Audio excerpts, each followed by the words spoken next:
CPIയുടെ മുതിർന്ന നേതാവ് പന്ന്യൻ രവീന്ദ്രനൊപ്പമാണ് ഞാനിപ്പോൾ ഉള്ളത്. അങ്ങയുടെ ഐഡൻറ്റിറ്റിയാണ് ഈ മുടി. പലർക്കും ഞാനൊക്കെ ചെറുപ്പകാലത്ത് ആലോചിച്ചിട്ടുണ്ട് ഈ മുടി എന്തിനിങ്ങനെ വളർത്തുന്നുവെന്ന്.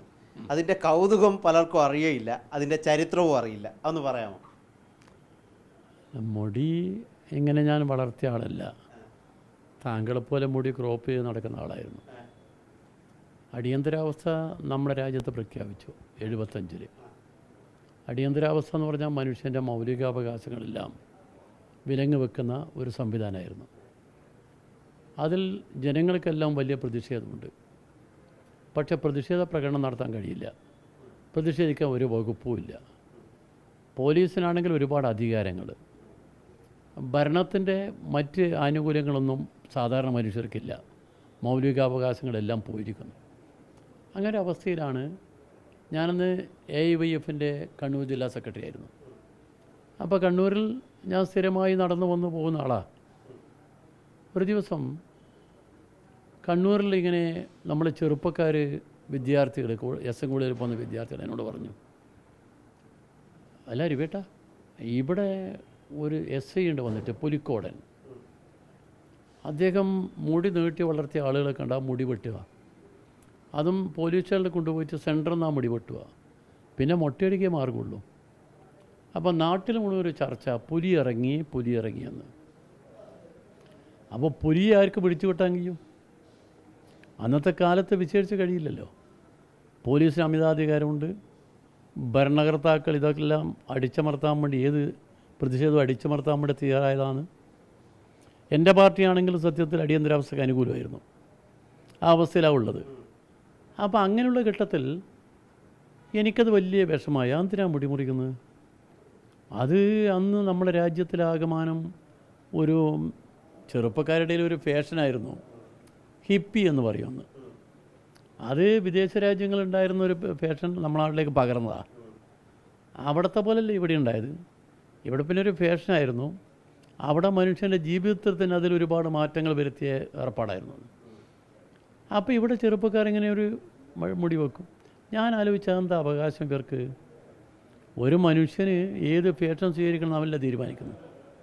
നഗ്നനാണെങ്കിൽ അവനെ ഇവർക്ക് കേസെടുക്കാം. മനുഷ്യൻ നഗ്നത കാണിച്ചുകൊണ്ട് പോകുന്നതുകൊണ്ട് തിരക്കേടില്ല.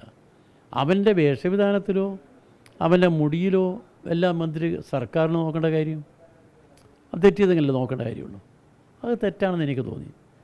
നമുക്ക് ജാഥ നടത്താൻ പറ്റില്ല, മീറ്റിംഗ് നടത്താൻ പറ്റില്ല. മീറ്റിംഗ് നടത്താൻ അന്നൊക്കെ മീറ്റിംഗ് നടത്തണമെങ്കിൽ ബാത്റൂമിൽ പോയിട്ട് പ്രസംഗിക്കുകയല്ലേ മാർഗമുള്ളൂ. ഇതാണ് ഇന്നത്തെ അവസ്ഥ. ആ അവസ്ഥയിൽ ഞാൻ ആലോചിച്ച്, ഒരു ദിവസം രാത്രി ആലോചിച്ച് തീരുമാനിച്ച്, ഇതിങ്ങനെ വിട്ടാൽ പറ്റില്ലല്ലോ.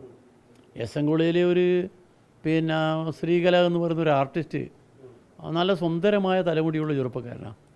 അവൻ്റെ മുടി വെട്ടിക്കാൻ നോക്കി പോലീസ്. അപ്പോൾ ഇങ്ങനെ വന്നപ്പോഴാണ് എനിക്ക് തീരെ സഹിച്ചില്ല. അപ്പോൾ ഞാൻ തീരുമാനിച്ചു, എനിക്ക് മുടി വളർത്തിയാൽ എന്താ? ഞാൻ മാസം കൃത്യമായി മുടി വെട്ടിക്കുന്ന ആളാണ്.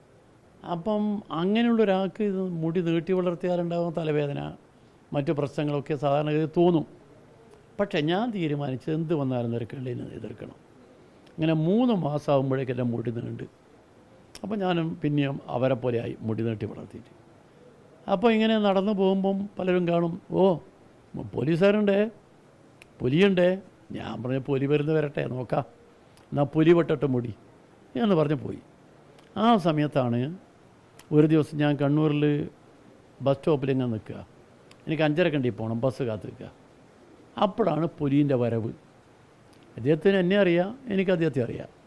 അദ്ദേഹം സ്വയം വണ്ടി ഓടിച്ചാണ് വരുന്നത്. അടിയന്തരാവസ്ഥയിലെ പോലീസ് ജീപ്പ് വരുമ്പോൾ ഒന്ന് ആലോചിച്ച് നോക്ക്. പേടിക്കുന്ന മാത്രമല്ല, ആളുകൾ ഓടുകയും ചെയ്യും. അപ്പോൾ അവിടെ നിന്ന് ആളുകൾ നിന്നിരുന്നതിൽ ഇങ്ങനെ ചലിച്ചരിച്ച് നിൽക്കുക. അപ്പം ഞാനവിടെ ബസ് സ്റ്റോപ്പിൽ തന്നെ നിന്ന്. ഇദ്ദേഹം വണ്ടി ഫ്രണ്ടിൽ കൂടെ ബ്രേക്ക് വെട്ടി റിവേഴ്സ് എടുത്ത് വന്ന് നിന്ന് എൻ്റെ മുമ്പിൽ. കപ്പടാ മീശക്കാരൻ, അജാനബാഹു, കണ്ടാൽ തന്നെ ഞെട്ടിപ്പോവും. എൻ്റെ മുമ്പിൽ ഇങ്ങനെ നിന്ന് എൻ്റെ മുഖത്ത് നോക്കി. ഞാനും അങ്ങോട്ട് നോക്കി കൂളായിട്ട്. എന്നോട് പറഞ്ഞു, ഈ മുടി ഞാൻ കാണാത്തതുകൊണ്ടല്ല, വേണ്ടെന്ന് വെച്ചതാണ്. അപ്പോഴതിൻ്റെ മലയാളം മനസ്സിലായല്ലോ. അദ്ദേഹത്തിൻ്റെ ഔദാര്യത്തിലാണ് ഞാൻ മുടി വെക്കുന്നതെന്ന് അർത്ഥം. അതെനിക്ക് തീരെ ഇഷ്ടപ്പെട്ടില്ല. അന്നത്തെ കാലമല്ലേ, ചെറുപ്പമല്ലേ.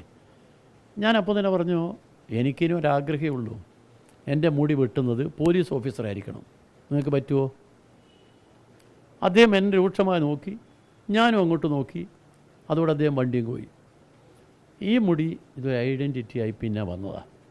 അതിൻ്റെ കാരണം ഇതാണ്, മനുഷ്യൻ്റെ മൗലിക അവകാശങ്ങളെ വിലങ്ങ് വെക്കാൻ ഒരു ഭരണാധികാരിക്കും അവകാശമില്ല എന്നുള്ള നമ്മൾ വളരെ മുമ്പേ പഠിച്ചിരിക്കുന്ന ഒരു പ്രധാനപ്പെട്ട കാര്യം നമ്മളെ മുമ്പിൽ വെച്ച് ലംഘിക്കപ്പെടുമ്പോൾ അത് നോക്കിയിരിക്കാൻ പറ്റും. ഈ അവകാശ ലംഘനത്തിനെതിരെയുള്ള ആ പോരാട്ടത്തിൻ്റെ അടയാളമാണ് ഈ മുടി. അതാണ് മുടി. അതുകൊണ്ട് അതിന് ശേഷം ഇപ്പം പലരും പറഞ്ഞു മുടി വെട്ടണം എന്നൊക്കെ പലരും പറഞ്ഞു. ഞാൻ പാർട്ടിയുടെ സംസ്ഥാന കമ്മിറ്റി അസിസ്റ്റൻറ്റ് സെക്രട്ടറിയായി തിരഞ്ഞെടുക്കപ്പെടുമ്പോൾ ഞാൻ പുറത്തായിരുന്നു. ഒരു മീറ്റിങ്ങിന് പോയിട്ട് വരിക. രാവിലെ സെക്രട്ടറിയുടെ മുമ്പിൽ ഒരു മീറ്റിംഗ് ഉണ്ട്, അത് കഴിഞ്ഞ് വരിക. ഈ ഗോപാലകൃഷ്ണനും പഴയ നമ്മളെ MLA ആയിരുന്നു. അദ്ദേഹം വലിയ നമ്മുടെ പാർട്ടിയുടെ വലിയ പ്രമാണപ്പെട്ട നേതാവാണ്, അദ്ദേഹം അധ്യക്ഷൻ. അപ്പോൾ ഞാൻ വന്ന് കയറുമ്പോൾ തന്നെ പറഞ്ഞു, പന്നിയനെ അസിസ്റ്റൻറ്റ് സെക്രട്ടറി ആക്കിയിട്ടുണ്ട്. ഞാൻ പറഞ്ഞു ഞാനിവിടെ ഇല്ലല്ലോ. ആക്കിയിട്ടുണ്ട്, നിങ്ങളാക്കിയിട്ടുണ്ടെന്ന് പറഞ്ഞു. അപ്പോൾ നമ്മുടെ സഖാക്കൾ പലരും പറഞ്ഞ് ഇനി മുടി വെട്ടണം. അപ്പോൾ ഞാൻ വേണ്ടിയില്ല, ഞാനിവിടെ അങ്ങ് ഇരുന്ന്. ഉച്ചയ്ക്ക് പിരിയുമ്പം അധ്യക്ഷനായ ഈ ഗോപാലകൃഷ്ണൻ എന്നോട് പറഞ്ഞു, പന്നിയ ഒരു കാര്യം ചെയ്യ്, ഈ മുടി ഒരിക്കലും വെട്ടരുത്. ആ മുടിയാണ് നിങ്ങളുടെ ഐഡൻറ്റിറ്റി. ആ മുടിക്കൊരു പ്രത്യേകത, നിങ്ങൾക്ക് വളഞ്ഞ വഴിക്ക് പോകാൻ പറ്റില്ല. നിങ്ങൾക്ക് എന്തെങ്കിലും ദുരുദ്ദേശപരമായി പെരുമാറാനും കഴിയില്ല. നിങ്ങൾ എവിടെ ചെന്നാലും നിങ്ങളെ ആളുകൾ കാണും. അതുകൊണ്ട് നിങ്ങൾക്ക് വഴിതെറ്റ് നടക്കാനുള്ള ഏറ്റവും വലിയ എതിരാളിയാണ് ഈ ഭിത്തി, ഈ മുടി ഭിത്തി. അതുകൊണ്ട് അതൊരിക്കലും മാറരുതെന്ന്. ശരിയാണ്, എൻ്റെ ജീവിതത്തിൽ എവിടെയെങ്കിലും പോയാൽ എന്തെങ്കിലും ഒരു പ്രശ്നം ഉണ്ടാകുമെന്ന് എനിക്ക് തോന്നിയാൽ അത് തോന്നിക്കുന്ന മുടിയാണ്. ആ മുടിയാണ് എൻ്റെ ജീവിതയാത്രയ്ക്കൊരു പ്രധാനപ്പെട്ട ഭിത്തി എന്നാണ്. ഒരു ഘട്ടത്തിലും മുടി വെട്ടണമെന്ന് തോന്നിയിട്ടില്ല? ഒരിക്കലും തോന്നിയിട്ടില്ല. അങ്ങനെ തോന്നാൻ ഇടയില്ല. കാരണം ആര് പറഞ്ഞാലും കേൾക്കില്ല. ഞാനിവിടെ തെരഞ്ഞെടുപ്പിൽ 2005 മത്സരിച്ചല്ലോ. അന്നത്തെ പറഞ്ഞേ, അന്ന് പന്നിയൻ എന്ന് പറയുമ്പം ആളുകൾ പറയും അന്യൻ എന്ന് പറഞ്ഞൊരു സിനിമ വന്നിരുന്നു അന്ന്. അന്ന് പറഞ്ഞ വരത്തനാണ്, പിന്നെ അന്യൻ എന്ന് പറയാൻ തുടങ്ങി. അത് കാര്യമല്ല. മുടി വെട്ടണം എന്നൊരിക്കലും പറഞ്ഞില്ല. ഒരിക്കലും ഞാനൊരു സിനിമയിൽ അഭിനയിച്ചിരുന്നു. ആ സിനിമയിൽ അവിടെ കോളേജ് പ്രിൻസിപ്പളായിട്ടാണ്. അപ്പോൾ പ്രിൻസിപ്പൾ മുടി നീട്ടി വളർത്തിയ ആളാകാൻ പറ്റുമോ? അപ്പോൾ കോട്ടിട്ട് ഇത് മറയ്ക്കുന്നില്ലാതെ മുടി വെട്ടാൻ ഞാനില്ല, എങ്കിലും ഞാൻ അഭിനയിക്കുന്നില്ല എന്ന് പറഞ്ഞു. അങ്ങനെ മാറിയതാ. അപ്പോൾ ഈ ഭാര്യയൊക്കെ പറഞ്ഞില്ലേ, ഭാര്യയൊക്കെ കല്യാണത്തിന് മുമ്പാണോ മുടി വളർത്തി തുടങ്ങിയത്? കല്യാണത്തിന് ശേഷം. അങ്ങനെ ആക്കിയപ്പോൾ ഭാര്യയും കുട്ടികളൊക്കെ പറഞ്ഞില്ലേ എങ്ങനെ വേണ്ട, മോശമാണെന്ന്? ഇല്ല, പറഞ്ഞില്ല. അവരൊക്കെ ഇതിനോട് പൊരുത്തപ്പെട്ടു പോയി. കാരണം പോരാട്ടത്തിൻ്റെ ചിഹ്നം. അതെ, നമ്മളെ കുടുംബം തന്നെ ഒരു കമ്മ്യൂണിസ്റ്റ് കുടുംബമാണ്. അപ്പോൾ എല്ലാവരും അതിൻ്റെ കൂടെ നിൽക്കുകയല്ലേ.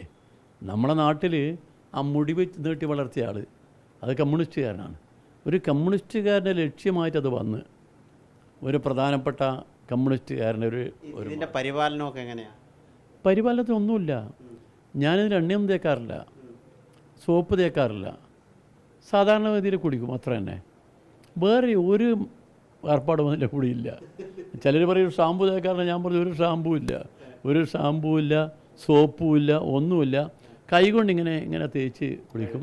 പിന്നെ മുടി ചീകാനെന്ന് ഈ പറയുന്ന മാതിരി ചിലർ പറയും മുടി ചീകാൻ ഒരുപാട് സമയം എടുക്കുമോ? ഒരു സമയം എടുക്കില്ല, നല്ല ഈസി. മുന്നിൽ മാത്രം ചെയ്യും, അത് മാത്രം മതിയല്ലോ. ഇങ്ങനെ പിടിച്ചിട്ട് 2 ഭാഗത്തും പിടിച്ചിട്ടാക്കി വെച്ചാൽ പിന്നെ മുടിയായല്ലോ, ഷെയ്പ്പായല്ലോ, അതിലൊരു പ്രശ്നമില്ല. അതൊരു വിഷയമുള്ള കാര്യം.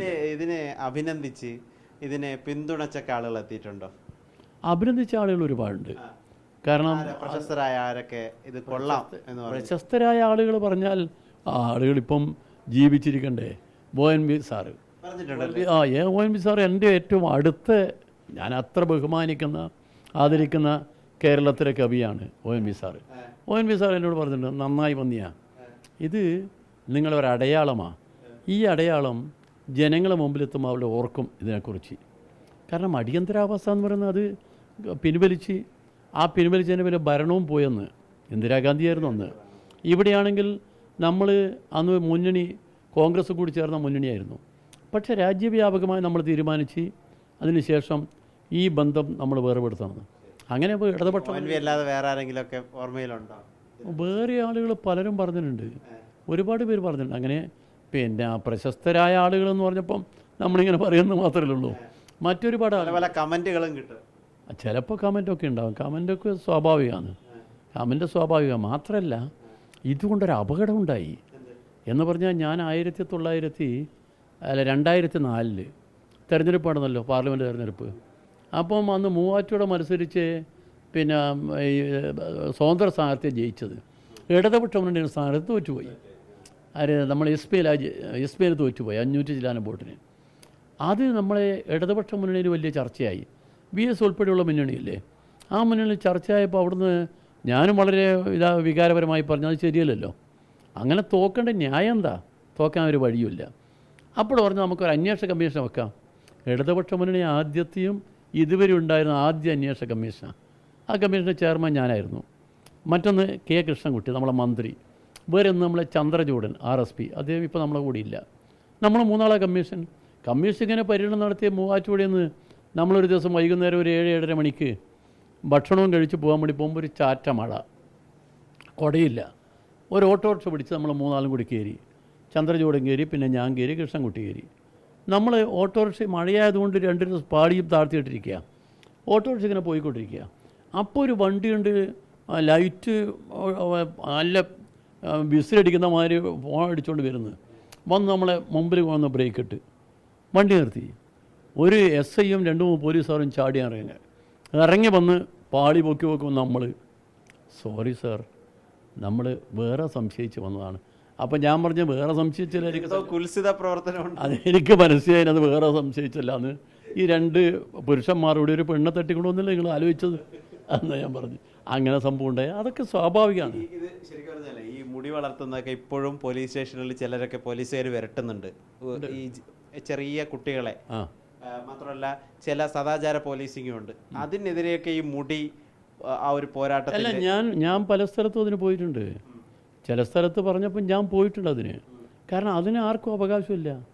അതാ പറയുന്ന പോലീസിന് അമിതാധികാരം എന്ന് പറയുന്നത് അവൻ്റെ അമിതാധികാരമാണ്. അതൊന്നും നമ്മുടെ നാട്ടിലെ ജനാധിപത്യത്തിൽ വേഷവിധാനം ചോദ്യം ചെയ്യേണ്ട കാര്യം ചോദ്യം ചെയ്യാൻ പറ്റില്ല. അത് ചോദ്യം ചെയ്യാനുള്ള അധികാരമില്ല. അതെവിടെയാണ്? പോലീസ് എന്ന് പറയുന്ന ഭരണഘടനയുടെ ഭാഗമാണ്. ഇവിടെ നിയമം നടപ്പിലാക്കാൻ ബാധ്യപ്പെട്ട ആളാണ്. നിയമലംഘനം നടത്തിയാലോ, പോലീസുകാർ നിയമലംഘനം നടത്തിയാലും നമ്മൾ നടത്തിയാലും കറക്റ്റാണ്. അതുകൊണ്ട് ഒരു പോലീസുകാരനും ചെറുപ്പക്കാരെ മുടി വെട്ടാനുള്ള അവകാശമില്ല. ഇപ്പോൾ എത്ര പേരുണ്ട്? ഇന്നലെ ഞാൻ പോയപ്പോൾ ഒരുത്തനെ കണ്ട് നീണ്ട മുടിയുണ്ട്, പക്ഷേ മുടി ചുരുട്ടി കിട്ടി. ഞാൻ പറഞ്ഞു എന്തിനാ മുടി ചുരുട്ടി? അതെൻ്റെ ഒരു ഫാഷൻ. ആയിക്കോട്ടെ, സന്തോഷം, ഫാഷൻ തന്നെ. ഞാനിപ്പോൾ എന്നെപ്പോലെ ആവണമെന്ന് ഇപ്പോൾ പറയാനില്ല.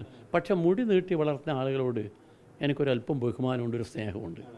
ഈ സ്നേഹം ഇങ്ങനെ ഉണ്ടാകുന്ന ഒരു വൈകാരികമായ സ്നേഹമാണ്. മനുഷ്യനങ്ങനെയല്ലേ, നമ്മളെപ്പോലുള്ള ആളുകളോട് നമുക്കൊരു സ്നേഹം കാണുമല്ലോ. അതുപോലെ തന്നെ എവിടെ ചെന്നാലും ആളുകൾ എന്നെ വന്ന് തിരിച്ചറിഞ്ഞ് എൻ്റെ കൂടെ നിൽക്കും. അത് ഏത് രാഷ്ട്രീയക്കാരും തിരക്കേടില്ല. അത് എന്താ കാര്യം എന്ന് പറഞ്ഞാൽ വേറെയൊന്നുമല്ല, നമ്മൾ തെറ്റായ വഴിക്ക് പോകുന്നില്ലല്ലോ. വഴിപിടിച്ച് പോകുന്നവർക്കുള്ളൊരു പിന്നെ എന്താ പറയണ്ടേ, ഒരു വഴിയുടെ പാതയായത്.